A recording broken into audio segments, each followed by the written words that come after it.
Hello guys, कैसे हैं आप। आरकेएस के यूट्यूब चैनल में आपका स्वागत है। आज हम फिर नया पेपर लेके आए हैं जो कि एनआईए जयपुर बीएमएस अगस्त और सितंबर 2023 का एग्ज़ाम पेपर है। पार्ट ए आज हम सॉल्व करने जा रहे हैं। सबसे पहला क्वेश्चन आता है, आचार्य सुश्रुत अनुसार कितने अस्थि संघात बताए गए हैं। गाइज, मैंने पहले भी आपको बोला था, ये जो संख्या से रिलेटेड क्वेश्चंस होते हैं ये बार बार पूछे जाते हैं। Is a very important questions, तो आप इनको बहुत अच्छे से करिएगा। तो हम जाते हैं, हम को पता है option second is a correct. 14 अस्थि संघात होते हैं। ठीक है, सीमंत भी कितने होते हैं? 14 होते हैं। नेक्स्ट क्वेश्चन पे आते हैं। अच्छा, इसमें एक बात बताइए, 16 से क्या है? 16 से होते हैं गाइज कंडरा। ठीक है, चले। आचार्य सुश्रुत के अनुसार कूर्च अवयव की स्थिति निम्न में से कहाँ पाई जाती है? गाइज, कूर्च कितने होते हैं? कूर्च होते हैं 6। कहाँ कहाँ पे? हस्त, पाद, ग्रीवा और मेड़ में पाए जाते हैं। ठीक है, अब यहाँ पे ऑप्शन को जब हम देखते हैं तो ऑप्शन में पहला ऑप्शन आ रहा है ग्रीवा, राइट आंसर। जीवा में कूर्च है? नहीं। मणिबंध में है? नहीं। पृष्ठ में भी नहीं है। तो यानी कि अगर हमें ये पता है कि कूर्च होते कितने हैं? 6।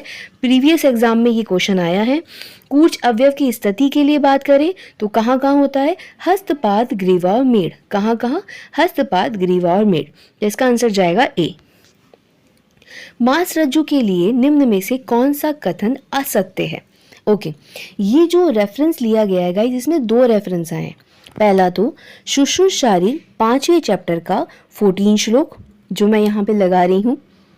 ठीक है, दूसरा रेफरेंस है सुश्रुत शारीर 5वें चैप्टर का 12वां श्लोक जो कि जाल के लिए है। गाइस, जाल कितने होते हैं?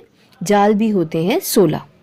ठीक है, अब यहाँ पे जो सबसे पहली लाइन है कि ये 4 होते हैं, हमें सबको पता है मांस रज्जु 4 होते हैं, 2 बाहर और 2 अंदर, जैसे कि श्लोक में भी मेंशन किया गया है। पहली लाइन। नेक्स्ट पॉइंट आता है पेशी निबंधनार्थ। श्लोक का ध्यान दें, सेकंड पॉइंट के बाद में आ रहा है पेशी निबंधनार्थ। Very good. थर्ड पॉइंट क्या बोल रहा है? पृष्ठवंतुम उभयतो। पृष्ठ पे पाए जाते हैं और दोनों तरफ पाए जाते हैं। पृष्ठवंशम उभयात, ये पॉइंट भी क्लियर हो गया। लास्ट पॉइंट जो है परस्पर निबंधनानी। गाइज, ये जो वर्ड आया है ये आया है जाल के लिए, जो कि संख्या में कितने होते हैं? 16। नेक्स्ट क्वेश्चन में आगे कभी ये आ सकता है परस्पर संश्लिष्टानि। कुछ भी चीज वर्ड दे सकते हैं और वो किसके लिए आया है, तो इसीलिए जाल और मांस रज्जु दोनों अच्छे से पढ़ लेना। दोनों के श्लोक मैंने इस क्वेश्चन के साथ लगा दिए हैं। तो हमारा आंसर क्या जाएगा? असत्य में डी, क्योंकि ये किसके लिए है? ये है जाल के लिए। नेक्स्ट क्वेश्चन कह रहा है निम्न में से नल का अस्थि नहीं है। सबसे पहले अस्थियों का क्लासिफिकेशन की एक ट्रिक है जो मैं यहाँ लगा रही हूँ। क, रु, त, वन। अस्थियाँ कितने प्रकार की? 5 प्रकार की बताई है।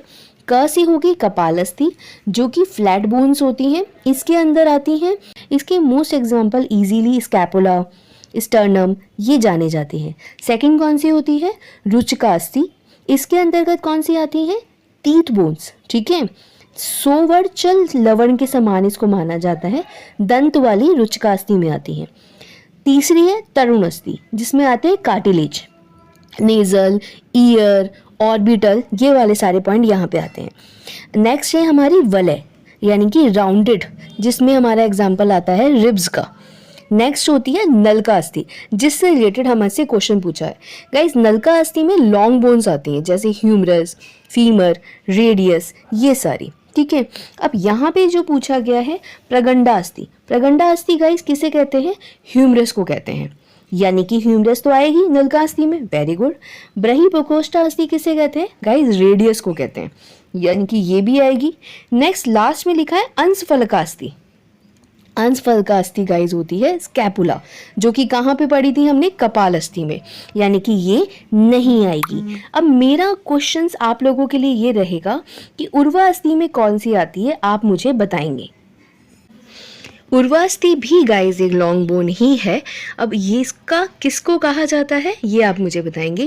गाइज यहाँ पे मैं एक चिट लगा रही हूँ जिसमें हमने कुछ इम्पॉर्टेंट बोन्स के आयुर्वेद नेम साथ में लगाए हैं, इनको आप अच्छे से पढ़ लेना, ये इम्पॉर्टेंट है। नेक्स्ट क्वेश्चन आते हैं, समुदक संधि निम्न में से किस स्थल पे पाई जाती है?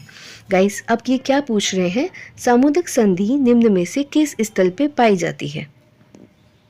देखो गाइस, जब हम संधि का क्लासिफिकेशन पढ़ते हैं तो ये क्लासिफिकेशन अलग अलग प्रकार से होता है, षडंग शारीर के अनुसार, क्रिया के अनुसार और रचना के अनुसार।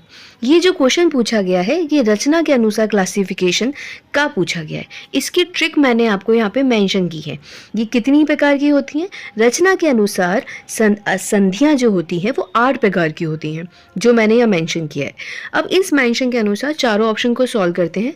कक्षा में गाइस आती हैं उल्लूखल, कक्षा वंक्षण दंशनेशु, तो हमारा ये ऑप्शन सॉल्व नहीं हुआ। बी, कपाल में कौन सी आती है गाइस? कपाल में आती है तुन्न सेवनी। क्या लाइन है? शिरे कटी कपालेशु तुन्न सेवन्या, ठीक है, ये भी सही नहीं आया। हनु प्रदेश में गाइस आती हैं वयस्तुंड, हनु उभयस्तुंड वयस्तुंडा, यानी कि ये भी सॉल्व नहीं हुआ।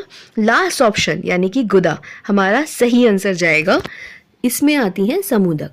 कैसे पढ़ेंगे गाइस इसको हम पढ़ेंगे अंसपीठ गुद भग नितंबेशु, यह सारी जो होती हैं समुदक में आती है, ठीक है। नेक्स्ट आते हैं, आचार्य सुश्रुत के अनुसार उदर प्रदेश में कितने संख्या में पेशी पाई जाती हैं? एक इंपॉर्टेंट नोट ध्यान से नोट कर लीजिएगा, पेशी अस्थि संधि क्वेश्चन आना फिक्स है। क्लासिफिकेशन ढंग से करके चले जाना, कहाँ पे कितनी पेशियां पाई जाती हैं, कहाँ पे कितनी अस्थि है, कितनी संधियां हैं, डेफिनेटली क्वेश्चन आएगा ही आएगा। बड़े क्वेश्चन हो छोटे क्वेश्चन हो, एक क्वेश्चन फिक्स है। टॉपिक इंपॉर्टेंट्स हैं, छोटे टॉपिक्स हैं, आप इनको कवर करके जाएंगे तो एग्जाम में मार्क्स गेन टॉपिक हैं, ठीक है। सुश्रुत के अनुसार उदर में कितनी प्रकार की कितनी पेशियां पाई जाती हैं? गाइस इसका आंसर जाएगा 5। डायरेक्ट रटने वाला है। हम जाते हैं, हम जब सुश्रुत के अनुसार पेशियों को डिवाइड करते हैं पुरुषों में, तो वो शाखा, मध्य और शिरोग्रीवा के अकॉर्डिंग है। 466 और 34 डिवाइड होती हैं, यानी कि मध्य शरीर में हम उदर की बात कर रहे हैं तो 5। ऑप्शन सॉल्व कर लेते हैं। 8 नंबर की पाई जा रही है गाइज हनु में, 12 की कोई है नहीं, 5 नंबर की है उदर में जो कि हमारा आंसर था। 10 पेशियां पाई जाती हैं गाइज स्फिक में, पृष्ठ से ऊर्ध्व में दोनों तरफ, चेस्ट में, और पैरों की मैक्सिमम पेशियां हमारी 10 नंबर की संख्या में होंगी। मैंने फिर रिपीट किया आपको, पेशियां is a very important topic, अच्छे से करके जाना। निम्न में से कौन सा कथन स्त्री पेशियों के लिए सत्य नहीं है? अब आप ध्यान से देखो, हमने क्या पढ़ा, कौन सा कथन स्त्रियों के लिए सत्य नहीं है। सबसे पहले स्त्रियों का क्लासिफिकेशन पढ़ लेते हैं। ये देखो यहाँ पे मैं आपको क्लासिफिकेशन समझाने की कोशिश करती हूँ। पेशियां होती हैं 500 पुरुषों में, स्त्रियों में होती है 520। 520 में 500 को एक बार साइड करके सिर्फ 20 का क्लासिफिकेशन बताती हूँ। ये जो 20 होती है, 5 और 5 10 इस तन्नों में पाई जाती है, सबसे बड़ी सबसे ज़्यादा क्लासिफिकेशन। नेक्स्ट आते हैं 4 अपत्य मार्ग में, इसमें प आ रहा है, ठीक है, तो प से 4 इजीली याद रहेगा, कभी नहीं भूलोगे। 2 अंदर होती हैं और 2 बाहर होती हैं, ये एक्स्ट्रा नॉलेज बता रही हूँ। नेक्स्ट है गर्भ छिद्र पर आश्रित 3 पेशियां होती हैं। शुक्र आर्तव प्रोस्टेटी 3 पेशियां होती हैं। हमें याद कौन सी रखनी है? इस तन में कितनी है? 10 तन, 10 याद रहेगा, 5 इधर 5 उधर, 10। नेक्स्ट कौन सी है? अपत्य मार्ग में 4, प से याद रहेगा, बाकी 3 इजीली 3 होती हैं। हमारा क्वेश्चन क्या था कि इसमें से हमें सत्य कथन नहीं है, असत्य ढूंढना है। सबसे पहला पॉइंट, अपत्य पथ में 3 पेशियों की उपस्थिति, पहला ही गलत हो गया गाइस, यानी कि हमारा आंसर मिल गया, बट हम आगे पढ़ लेते हैं। अष्ट आशयों की उपस्थिति, हम जानते हैं स्त्रियों में 8 आशय होते हैं। 8वां आशय कौन सा होता है? आप मुझे डीएम करेंगे, ठीक है। कुल संख्या पेशियां किसमें बोल रहा है? स्त्रियों में कितनी? 520, पुरुषों में 500। 3 शुक्र आवर्त प्रवेशनी पेशी की उपस्थिति, ये भी सही है, तो यानी कि पहला ऑप्शन जो कि असत्य है के रिगार्डिंग सही हो जाएगा। सबसे बड़ी सिस्मोइड अस्थि कौन सी है? सिस्मोइड बोन गाइस जो होती है वो होती है सबसे बड़ी पटेला। क्या पेसिफॉर्म भी सिस्मोइड में आती है? यस, पेसिफॉर्म भी सिस्मोइड में आती है। हमारा आंसर जो सिस्मोइड बोन के अंतर्गत जाएगा, लॉन्गेस्ट सिस्मोइड बोन जो होती है, सॉरी लार्जेस्ट सिस्मोइड बोन जो होती है वो होती है पटेला। ठीक है, ये तो हमें भी पता है पेसिफॉर्म कितनी छोटी सी होती है और पटेला कैसी होती है। ठीक है, अब हम आते हैं आगे। कोई मुझे बताएगा सिस्मोइड बोन कैसे बनती है, या सिस्मोइड बोन किसके लिए इम्पॉर्टेंट है, या आफ्टर बर्थ है या बिफोर बर्थ है इसका ऑसिफिकेशन? ये मैं प्रीवियस वीडियो में समझा चुकी हूँ। इसके लिए मुझे आप मैसेज कीजिएगा, कमेंट कीजिएगा। कॉन्स मेडुलरिस एट द लेवल पूछ रहे गाइस, कहाँ उपस्थित होता है? इसको आप एक बात ध्यान से समझो। इसका आंसर तो जाएगा L1। अब कैसे जाएगा वो समझो। टिपिकली जो टर्मिनेट होता है L1 और L2 का, लंबर वर्टिब्रे का, उसके बारे में जब हम पढ़ते हैं तो L2 का अपर 1/3 और L1 का लोअर 1/3 वो वाला एरिया होता है। ठीक है, कॉन्स मेडुलरिस का। बट जब हम इसका एवरेज निकालते हैं तो मिडिल 1/3 ऑफ L1 जाता है। दैट्स वाई इसका आंसर L1 जाता है, वरना इसके आपने बहुत जगह पढ़ा होगा L1 और L2 दोनों जाते हैं, बट हम एवरेज और इस रिगार्डिंग बात करते हैं तो इसका आंसर L1 जाता है। आचार्य सुश्रुत मतानुसार कितने प्रकार की संधि बताई गई है? गाइज देखो, इसका जो रेफरेंस जाएगा वो जाएगा सुश्रुत शारीर 5वें चैप्टर का 24 और 25वां श्लोक। Guys is a very important chapter. 5वें चैप्टर से क्वेश्चन आना इजीली अवेलेबल है और इससे क्वेश्चन आएंगे ही आएंगे। अब इसमें क्या लिखा है, इस श्लोक पर जब जाएंगे आप, मैं आपको श्लोक लगा देती हूँ। संधियास्तु द्विविधा चेष्टावंतो अस्थिरश्च। संधियाँ दो प्रकार की होती हैं, चेष्टावंत और दूसरी स्थिर। तो हमारा आंसर जाएगा फर्स्ट। जब हमसे टोटल संख्या पूछे तो आंसर जाएगा 210। जब हमसे रचना के अनुसार संधियों का प्रकार पूछे तो आंसर जाएगा बी, यानी कि 8। देखा, संधियों से 2 क्वेश्चन आ गए, ऐसे ही पेशियों से 2 क्वेश्चन आ गए। नेक्स्ट क्वेश्चन, अक्षि कोश में किस प्रकार की अस्थि बताई गई है? अभी थोड़ी देर पहले ही हमने अस्थियों का क्लासिफिकेशन पढ़ा था। क्या पढ़ा था? करुत्वन। वहाँ पे मैंने आपको क्लासिफाई करके बताया था। क्या बताया था? ये चीज़ क्या था? जब हम तरुण अस्थि पढ़ते हैं तो वहाँ पे आती है हमारी अक्षि कोश, यानी कि ऑर्बिट, आई ऑर्बिट। तो यानी कि इसका आंसर क्या जाएगा गाइस? ए। नेक्स्ट क्वेश्चन आते हैं, नलका अस्थि, वलय अस्थि और कपाल अस्थि मैंने आपको प्रीवियस क्वेश्चन में एक्सप्लेन की है। एक बार दोबारा जाके उसको अच्छे से नोट कर लेना गाइस, एक पेपर पे इसको नोट करके याद कर लेना। क्वेश्चन नंबर 12, निम्न में से पितृज अवयव नहीं है। सबसे पहले इंपॉर्टेंट लाइन, सारे पितृज अवयव जो होते हैं वो हार्ड होते हैं, सिवाय किसके? शिरा स्नायु धमनी के। किसके? शिरा स्नायु धमनी के। ठीक है, किसकी धमकी मिली है पितृज को? शिरा स्नायु धमनी। ठीक है, ये याद कर लो। पितृज में यही कोमलता या सॉफ्टनेस लिए हुए हैं, बाकी सारे सॉफ्ट ऑर्गन सॉफ्टनेस वाला मात्रज वाले में जाते हैं। ठीक है, अब हमारे क्वेश्चन में क्या पूछा है? पितृज भाव नहीं है, केश, लोम, नख सारे हार्ड है, यानी कि वो होंगे। नाभि is a kind of organ वाले में। ठीक है, हम जानते हैं, उसमें हमने पढ़ा है। तो इसका आंसर जाएगा डी, यानी कि डी कौन सा है? मात्रज भाव। पितृज भाव में सॉफ्टनेस क्या थी? शिरा स्नायु धमनी। नेक्स्ट चाहते हैं अब, लिगामेंट डेंटिकुलम किसका रूपांतरण है? Ligament denticulum is a modification of, guys इसका आंसर जाता है पायामीटर। यहाँ पे मैंने डायग्राम भी लगा दिया है। निम्न में से किस भाग में लिम्फ वाहिका अनुपस्थित होती है? Lymph vessels are absent in following. देखो गाइस, क्या होता है, लिम्फ वेसल्स मोस्टली वहाँ पे एब्सेंस होती हैं जिसमें लैक ऑफ ब्लड वेसल्स हो। ठीक है, अब इसमें हम एग्जाम्पल्स में क्या क्या पढ़ते हैं पहले वो देख लो और इसको नोट कर लो। सेंट्रल नर्वस सिस्टम आएगा जिसमें ब्रेन और स्पाइनल कॉर्ड आ गई, बोन मैरो आ जाएंगी, इनेमल ऑफ टीथ आ जाएगा, कॉर्निया आ जाएगा, एपिडर्मिस ऑफ द स्किन आ जाएगी, कार्टिलेज आ जाएगा एंड स्प्लेनिक पल्प आ जाएगा। अब जो मैंने आपको ऑप्शंस बताए हैं इसके अंतर्गत हमारा आता है ए, ब्रेन, सेंट्रल नर्वस सिस्टम का पार्ट, तो यानी कि लिम्फ वाहिनियां वहां पे एब्सेंस होती हैं। नेक्स्ट आते हैं हम, निम्न में से सुषिर, गाइज ये स्नायु का प्रकार है, किस अवयव में बताए गए हैं। ठीक है, देखो स्नायु कितने प्रकार के होते हैं, देखो संख्या के आधार पर स्नायु 900 हैं, जो कि मैंने पहले प्रीवियस वीडियो में आपसे पूछा था। देखो क्वेश्चन रिपीट्स हो रहे हैं, कितने, शाखा में 600, मध्य शरीर में 230 और ऊर्ध्वजत्युगत होते हैं 70। ठीक है, अब हम बात करते हैं प्रकार के आधार पे। प्रकार के आधार पे स्नायु होते हैं 4। स्नायु वर्ड में ही जुड़ा है स्नायु की संख्या और प्रकार। यस से तो याद रख लेना 4 प्रकार के, और नीचे की मात्रा से याद रख लेना 900 इसकी संख्या है। ठीक है, प्रकार कौन से, प्रतानवर्ती, व्रतु, सुषिर और प्रथु। जो प्रतानवर्ती होते हैं वो शाखाओं में पाए जाते हैं, संधियों में पाए जाते हैं, इनके लिए हम कहेंगे लिगामेंट।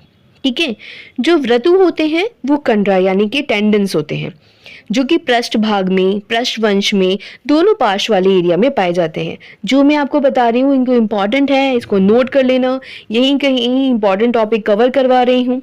ठीक है, थर्ड है सुषिर। कैसे याद रखोगे इसको गाइस, जो सुषिर होते हैं श वर्ड आ रहा है, अमाशय, पक्वाशय, बस्ती, क्या श्लोक है, आम पक्वाशय तेषु बस्ती तो च सुषिरा, यानी कि ये सारे जो ऑर्गन्स टाइप के हैं इनमें सुषिर पाया जाता है। इजीली याद रहेगा, सुषिर को हम इंस्पेक्टर भी कहते हैं। ठीक है, प्रथुल, प्रथुल यानी कि पृष्ठ, उदर प्रदेश, पृष्ठ, पार्श्व में और सिर में पाए जाते हैं। प्रथुल यानी फ्लैटेड होते हैं, पीछे वाला पार्ट ही फ्लैटेड है, आगे वाला पार्ट ही फ्लैटेड है, सिर में फ्लैटेड हमारे स्नायु पाए जाते हैं। ठीक है, तो हमारा आंसर इजीली हमें मिल गया, सुषिर किस अवयवों में बताया गया है। सिर प्रदेश में तो कौन सा हो गया, प्रथु, ये हमारा नहीं है। पक्वाशय श से याद रह जाएगा, ये हमारा आंसर जाएगा। प्रश्न में कौन से हो गए गाइस, प्रश्न में हो गए प्रथुल, और संधि में कौन से हो गए, संधि में हो गए प्रतानवर्ती। हमारा आंसर बी सही गया। निम्न में से कौन सी कोशिका परिधीय तंत्रिका तंत्र के चारों तरफ माइलिन शीट के निर्माण के लिए उत्तरदायी है। Which cell is responsible for the formation of myelin sheet over peripheral nervous system? Easy question, ये हमने तो हमारी 11th-12th में भी पढ़ा है। इसका आंसर जाएगा श्वान सेल्स। नेक्स्ट क्वेश्चन, कर्काटिका संधि षडंग शरीर के किस अंग में उपस्थित होती है। गाइस, कर्काटिका मर्म सुना है आपने, उसकी लोकेशन दिख रही है यहाँ पे, वेरी गुड, उससे ही ये याद रह जाएगा। याद करने का एक तरीका बता रही हूँ। इसका आंसर क्या जाएगा, शिरोग्रीवा। याद रहेगा सभी को। ठीक, नेक्स्ट आते हैं, बॉडमैन वर्गीकरण के अनुसार विजुअल कॉर्टेक्स एरिया बताया गया है। Visual cortex area according to Brodmann classification. Guys, ये क्वेश्चन पहले भी आ चुका है, दोबारा रिपीट हुआ है एज इट इज। पहला जब बात करती हूँ area of 3, सोमैटो sensory area SM1, इसमें आते हैं 3, 1, 2। ठीक है, दूसरा है एरिया 17, एरिया इसको हम विजुअल सेंसरी एरिया कहेंगे। नेक्स्ट है एरिया 22, यहाँ पे आता है ऑडियो साइकिक एरिया। नेक्स्ट है एरिया 10, गाइज यहाँ पे आता है प्री फ्रंटल एरिया। इसमें कौन से आते हैं, 9, 10, 11, 12। ठीक है, तो हमारा आंसर क्या जाएगा विजुअल कॉर्टेक्स एरिया के लिए 17। ठीक है, मैंने एक ट्रिक बताई थी, 17 की उम्र में हमारी आंखें बहुत तेज होती हैं। ठीक है, जैसे जैसे एज बढ़ जाती है 44 का कुछ था, सुनाई देना कुछ, आप मुझे बताइएगा। नेक्स्ट क्वेश्चन, आचार्य सुश्रुत के अनुसार पंचपीड़िका का निर्माण किस मास में होता है। मैंने आपको पहले भी बोला है, मासानुमासे वृद्धिकम वेरी वेरी इंपॉर्टेंट है। प्रथमे मासे कलल जायते, द्वितीय मासे क्या होता है, तीसरे मास में क्या होता है, is a very important. Guys, इसमें आंसर क्या आएगा, पंचपीड़िका का निर्माण तीसरे मास में होता है। ठीक है गाइस, चौथे मास में क्या होता है, सर्वांग अवयव प्रव्यक्त होने लगते हैं। दूसरे मास में क्या होता है, वो घन होता है, घन होके क्या बनता है, पिंड, पेशी, अर्बुद। पिंड से निर्माण होता है पुमान यानी कि पुरुष का, अगर पेशी है तो स्त्री का, अर्बुद है तो नपुंसक का निर्माण हो रहा है। 8वें मास में ओज अस्थिर हो जाता है। इस प्रकार हमने इसका क्लासिफिकेशन पढ़ा है। थायराइड ग्रंथि का आकार बताया गया है। गाइस देखो, जब हम थायराइड ग्लैंड का आकार पढ़ते हैं ना, तो इसका शेप होता है बटरफ्लाई का। बट ऑप्शन बेस या हम इसमें बात करने की कोशिश करें ना, तो यहाँ पे आंसर जाएगा ट्रायंगुलर। यहाँ पे मैंने डायग्राम भी मेंशन किया और अपन कहीं पे भी पढ़ते हैं तो फर्स्ट ऑप्शन हमारा बटरफ्लाई जाता है, बट ऑप्शन बेस यहाँ पे जाएगा ट्रायंगुलर। ये हमारा कंप्लीट होता है गाइस पहला पार्ट, जो कि हमने अगस्त सितंबर 2023 वाला सॉल्व किया। कुछ टॉपिक पे अगर नज़र डालना जाए तो यहाँ पे इंपॉर्टेंट टॉपिक जो मैं बताऊँ, या इस पेपर को भी जब मैंने एनालाइज किया तो देखो, मासानुमासिक वृद्धि क्रम इज अ वेरी इंपॉर्टेंट, अस्थि संधि पेशी का क्लासिफिकेशन इज वेरी इंपॉर्टेंट। एक इंपॉर्टेंट इन्फॉर्मेशन मुझे आपको देनी है, वो इन्फॉर्मेशन ये है कि अगर आपको मर्म के नोट्स विद ट्रिक्स याद करने का आपको बैटर चाहिए तो इसकी एक वीडियो मैं लेके आ रही हूँ, ताकि आपको यहीं का यहीं मैं मर्म याद करवा दूंगी। तो उसके लिए मुझे कमेंट कीजिएगा कि आपको मर्म चाहिए।